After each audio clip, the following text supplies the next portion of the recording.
Bollywood star Saif Ali Khan దాడి పేరుతో డ్రామాలాడుతున్నారని మహారాష్ట్ర మంత్రి నితేష్ రాణే సంచలన వ్యాఖ్యలు చేశారు.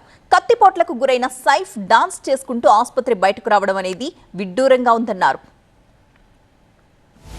బాలీవుడ్ స్టార్ సైఫ్ అలీ ఖాన్ పై దాడి ఘటన కొత్త మలుపు తిరిగింది. అసలు సైఫ్ పై దాడి జరిగిందా అన్న అనుమానాలు తమ కలుగుతున్నాయని మహారాష్ట్ర మంత్రి నితేష్ రాణేతో పాటు పలువురు బీజేపీ నేతలు వ్యాఖ్యలు చేశారు. ఘటనపై నితేష్ రాణే సంచలన వ్యాఖ్యలు చేశారు. దాడి చేసిన బంగ్లాదేశ్ వ్యక్తి సైఫ్ అభిమాని అయి ఉంటాడని, ముందు ముంబైలో ఫుట్పాత్ మీదుండే బంగ్లాదేశీయులు ఇప్పుడు స్టార్స్ ఇళ్లలోకి వస్తున్నారని విమర్శించారు. ఆసుపత్రి నుంచి సైఫ్ డిశ్చార్జ్ సమయంలో అతను నడిచిన తీరు చూస్తుంటే దాడి జరిగినట్టు లేదని, డాన్స్ చేసినట్టుగా ఉందని వ్యాఖ్యానించారు. సైఫ్ అలీ ఖాన్ పై దాడి జరిగిన వెంటనే ఏం జరిగిందో తెలియకుండా బాలీవుడ్ నటులు నానా హడావుడి చేస్తున్నారని విమర్శించారు. వాళ్లకు విపక్ష నేతలు వంతబాడుతున్నారంటూ మండిపడ్డారు నితేష్ రాణే. సైఫ్ అలీ ఖాన్, షారూక్ ఖాన్ లకు చిన్న ప్రమాదం జరిగినా వెంటనే స్పందించే బాలీవుడ్ నటులు, విపక్ష నేతలు యువ నటుడు సుశాంత్ రాజ్పూత్ ఆత్మహత్య చేసుకున్నప్పుడు ఎందుకు స్పందించలేదంటూ మండిపడ్డారు. బాలీవుడ్ నటుల ద్వంద్వ నీతికి ఇది నిదర్శనమన్నారు. సుశాంత్ రాజ్పూత్ కుటుంబానికి ఇప్పటికి కూడా న్యాయం జరగలేదన్నారు.